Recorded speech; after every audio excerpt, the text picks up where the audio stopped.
Hello guys, how are you? Fine, very good.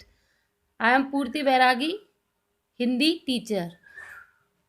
जैसा कि आपको पता है, हमने अपनी फर्स्ट वीडियो में हमारी पाठ्य पुस्तक स्पर्श से पार्ट 1 बड़े भाई साहब पढ़कर समझा।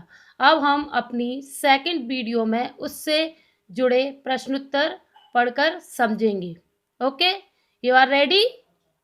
ओके। निम्नलिखित प्रश्नों के उत्तर एक दो पंक्तियों में दीजिए। पहला क्या है आपका? निम्नलिखित प्रश्नों के उत्तर एक दो पंक्तियों में दीजिए। उसका पहला प्रश्न क्या है? कथा नायक की रुचि किन किन कार्यों में थी? मैं दोबारा पढ़ रही हूँ। कथा नायक की रुचि किन किन कार्यों में थी? तो इसका उत्तर यहाँ पर थोड़ा बड़ा है, लेकिन आप अपनी पुस्तक पढ़ के इसको शॉर्ट में भी लिख सकते हैं और इस उत्तर को भी लिख सकते हैं।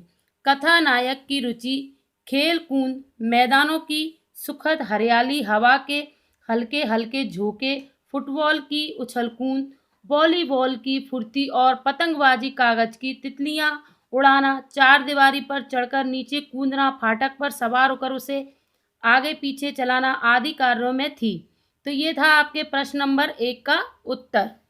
प्रश्न नंबर 2, बड़े भाई साहब छोटे भाई से हर समय पहला सवाल क्या पूछते थे? इसका उत्तर है, बड़े भाई छोटे भाई से हर समय एक ही सवाल पूछते थे, कहाँ थे? उसके बाद वे उपदेश देने लगते थे। ओके। प्रश्न नंबर 3, दूसरी बार पास होने पर छोटे भाई के व्यवहार में क्या परिवर्तन आया?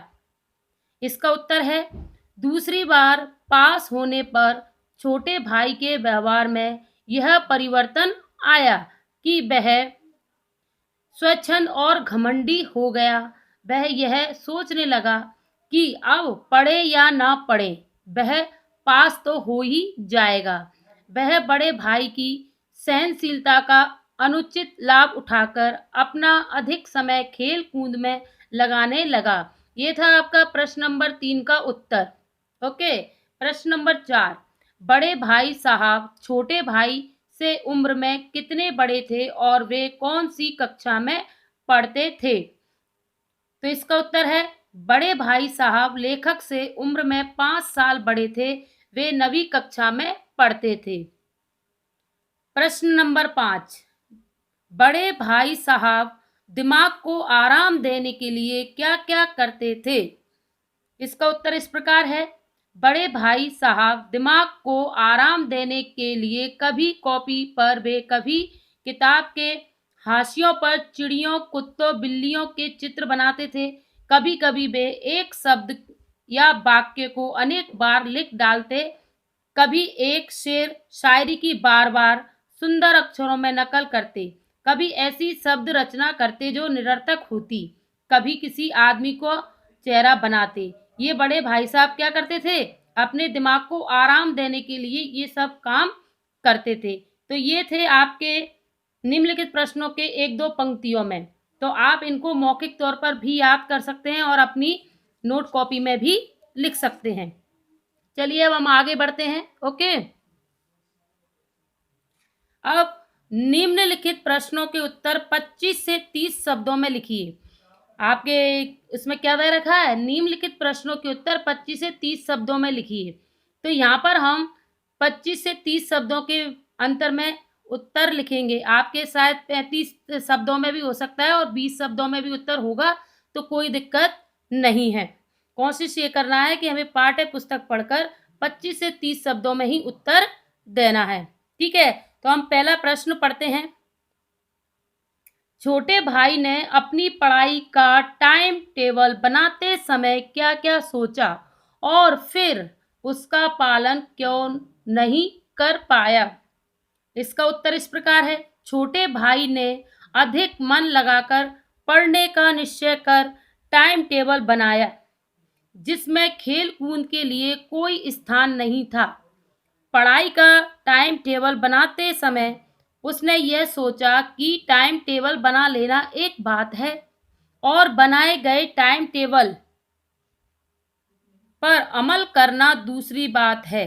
यह टाइम टेबल का पालन न कर पाया क्योंकि मैदान की हरियाली, फुटबॉल की उछल कूद, वॉलीबॉल की तेजी और फुर्ती से उसे अज्ञात और अनिवार्य रूप से खींच ले जाती और वहां जाते ही वह सब कुछ भूल जाता। प्रश्न नंबर 2। एक दिन जब गुल्ली डंडा खेलने के बाद छोटा भाई बड़े भाई साहब के सामने पहुंचा तो उनकी क्या प्रतिक्रिया हुई? दोबारा पढ़ती हूँ। एक दिन जब गुल्ली डंडा खेलने के बाद छोटा भाई बड़े भाई साहब के सामने पहुंचा तो उनकी क्या प्रतिक्रिया हुई? उत्तर: छोटा भाई दिन भर गुल्ली डंडा खेलकर बड़े भाई के सामने पहुंचा तो बड़े भाई ने गुस्से में उसे खूब लताड़ा। लताड़ने का मतलब क्या है? खूब ज्यादा डांटा। उसे घमंडी कहा और सर्वनाश होने का डर दिखाया। उसने उसकी सफलता को भी तुक्का बताया और आगे की पढ़ाई का भय दिखलाया। बड़े भाई साहब को अपने मन की इच्छाएं क्यों दबानी पड़ती थी? ये आपका महत्वपूर्ण प्रश्न है। इसको आप मोस्ट समझ लीजिए कि बड़े भाई साहब को अपने मन की इच्छाएं क्यों दबानी पड़ती थीं। तो इसका उत्तर है, बड़े भाई साहब बड़े होने के नाते यही चाहते और कोशिश करते थे कि वे रोज कुछ भी करे वह छोटे भाई के लिए एक उदाहरण काम करे। उन्हें अपने नैतिक कर्तव्य का बोध था कि स्वयं अनुशासित रहकर ही वे भाई को अनुशासन में रख पाएंगे। इस आदर्श तथा गरिमामय स्थिति को बनाए रखने के लिए उन्हें अपने मन की इच्छाएं दबानी पड़ती थीं। फिर बता रही हूँ, ये प्रश्न बहुत इम्पोर्टेंट है। ओके। प्रश्न नंबर 4। बड़े भाई साहब छोटे भाई को क्या सलाह देते थे और क्यों? बड़े भाई साहब छोटे भाई को दिन रात पढ़ने तथा खेल कूद में समय न गंवाने की सलाह देते थे। वे बड़ा होने के कारण उसे राह पर चलाना अपना कर्तव्य समझते थे।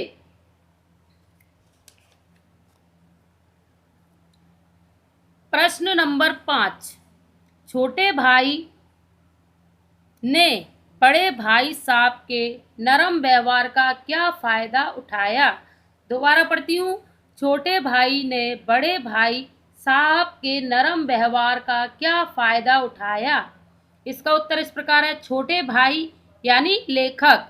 यहाँ पर छोटा भाई कौन है? इस पाठ में लेखक स्वयं है। छोटे भाई लेखक ने बड़े भाई साहब के नरम व्यवहार का अनुचित फायदा उठाया जिससे उसकी स्वच्छंदता। स्वच्छंदता का क्या अर्थ है? यहाँ पर स्वतंत्रता। स्वच्छंदता का क्या अर्थ है? स्वतंत्रता। आप यहाँ पर स्वच्छंदता की जगह स्वतंत्रता या आजादी शब्द का भी प्रयोग कर सकते हैं। जिससे उसकी स्वच्छंदता बढ़ गई और उसने पढ़ना लिखना बंद कर दिया। उसके मन में यह भावना बलवती हो गई। बलवती का मतलब क्या होता है? बढ़ गई। बलवती का मतलब क्या है? बढ़ गई कि वह पढ़े या न पढ़े परीक्षा में पास अवश्य हो जाएगा। इतना ही नहीं, उसने अपना सारा समय पतंगबाजी को ही भेंट कर दिया। अब देखिए, ख नंबर पर निम्नलिखित प्रश्नों के उत्तर 50 से 60 शब्दों में लिखिए। जैसा कि मैंने आपको बताया है कि आपसे यदि पेपर में कहा जाए कि 50 से 60 शब्दों में लिखिए तो ये जरूरी नहीं है कि आपको 50 से 60 शब्दों में लिखना है। आप 60 से 70 शब्दों में भी कर सकते हैं और 50 से 55 या 45 शब्दों में भी लिख सकते हैं। ये आपके लिखने के ऊपर है कि आप किस प्रकार उत्तर को बनाकर लिख सकते हैं। ओके, तो हम प्रश्न नंबर पहला पढ़ते हैं। प्रश्न 1।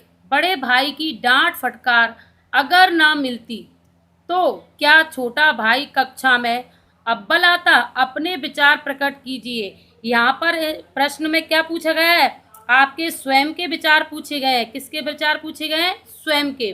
तो आप इस प्रश्न को पाठ्य पुस्तक पढ़ के अपने विचार प्रकट कर सकते हैं और इस प्रश्न का उत्तर इस प्रकार भी लिख सकते हैं। उत्तर, मेरे विचार में यह सच है कि अगर बड़े भाई की डांट फटकार छोटे भाई को न मिलती तो वह कक्षा में कभी भी अव्वल नहीं आता। यद्यपि उसने बड़े भाई की नसीहत, नसीहत का क्या अर्थ है यहाँ पर? सलाह। नसीहत का क्या अर्थ है? सलाह, एडवाइस, तथा लताड़ से कभी कोई सीख ग्रहण नहीं की, परंतु उस पर अप्रत्यक्ष रूप से प्रभाव गहरा पड़ता था, क्योंकि छोटा भाई तो खेल प्रवृत्ति का था। खेल प्रवृत्ति का मतलब खेलने की प्रवृत्ति का था। खेल प्रवृत्ति का मतलब क्या है? खेलने की प्रवृत्ति का था। बड़े भाई की डांट फटकार की ही भूमिका ने उसे कक्षा में प्रथम आने में सहायता की तथा उसकी चंचलता पर नियंत्रण रखा। मेरे विचार से बड़े भाई की डांट फटकार के कारण ही छोटा भाई कक्षा में अव्वल आता था। अर्थात बड़े भाई की डांट फटकार उसके लिए वरदान सिद्ध हुई। ये प्रश्न भी आपके परीक्षा के हिसाब से महत्वपूर्ण है। ओके, प्रश्न नंबर 2। इस पाठ में लेखक ने समूची शिक्षा के किन किन तौर तरीकों पर व्यंग किया है? क्या आप उनके विचार से सहमत हैं? सहमत मतलब आप तैयार हैं। जो लेखक ने अपने विचार बताए हैं शिक्षा के प्रति, उन पर उन्होंने तीखा व्यंग किया है। क्या आप उनके विचार से सहमत हैं? अगर आप सहमत हैं तो इसका उत्तर इस प्रकार से लिख सकते हैं। एक दिन जब गुल्ली डंडा खेलने के बाद छोटा भाई बड़े भाई साहब के सामने पहुंचा तो उन्होंने रौद्र रूप धारण कर पूछा। रौद्र का मतलब मैं बता सकती हूँ, बहुत ज़्यादा गुस्से में, क्रोधवान होकर पूछा, कहाँ थे? लेखक को मौन देखकर उन्होंने लताड़ते हुए घमंड पैदा होने तथा आगामी परीक्षा में फेल होने का भय दिखाया। प्रश्न नंबर 3। बड़े भाई साहब के अनुसार जीवन की समझ कैसे आती है? ये प्रश्न भी आपके लिए मोस्ट है। बड़े भाई साहब के अनुसार जीवन की समझ अनुभव रूपी ज्ञान से आती है। अनुभव का अर्थ क्या यहाँ पर क्या है? जो हमें घर में बड़ों के द्वारा शिक्षा मिलती है, उसी को हम अपने जीवन में अपनाते हैं और उसी को हम कहते हैं अनुभव। तो मैं दोबारा पढ़ती हूँ इसका उत्तर। बड़े भाई साहब के अनुसार जीवन की समझ अनुभव रूपी ज्ञान से आती है, जो कि जीवन के लिए अत्यंत महत्वपूर्ण है। उनके अनुसार पुस्तकीय ज्ञान से हर कक्षा पास करके अगली कक्षा में प्रवेश मिलता है, लेकिन यह पुस्तकीय ज्ञान अनुभव में उतारे बिना अधूरा है। यहाँ पर लेखक ने आपको पुस्तकीय ज्ञान और अपने जीवन के अनुभव दोनों ही शिक्षाओं में अंतर बताया है। दुनिया को देखने परखने तथा बुजुर्गों के जीवन से हमें अनुभव रूपी ज्ञान को प्राप्त करना आवश्यक है, क्योंकि यह ज्ञान हर विपरीत परिस्थितियों में भी समस्या का समाधान करने से सहायक होता है। इसलिए उनके अनुसार अनुभव पढ़ाई से ज़्यादा महत्वपूर्ण है, जिससे जीवन को परखा और संवारा जाता है तथा जीवन को समझने की समझ आती है। ये प्रश्न भी आपके लिए मोस्ट है आपके परीक्षा के हिसाब से। ओके, अब नेक्स्ट क्वेश्चन पढ़ते हैं हम। प्रश्न 4। छोटे भाई के मन में बड़े भाई साहब के प्रति श्रद्धा क्यों उत्पन्न हुई?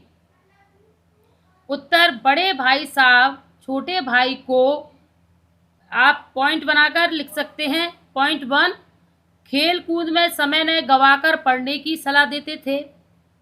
नंबर 2, अभिमान न करने की सीख देते थे। अभिमान यानी घमंड।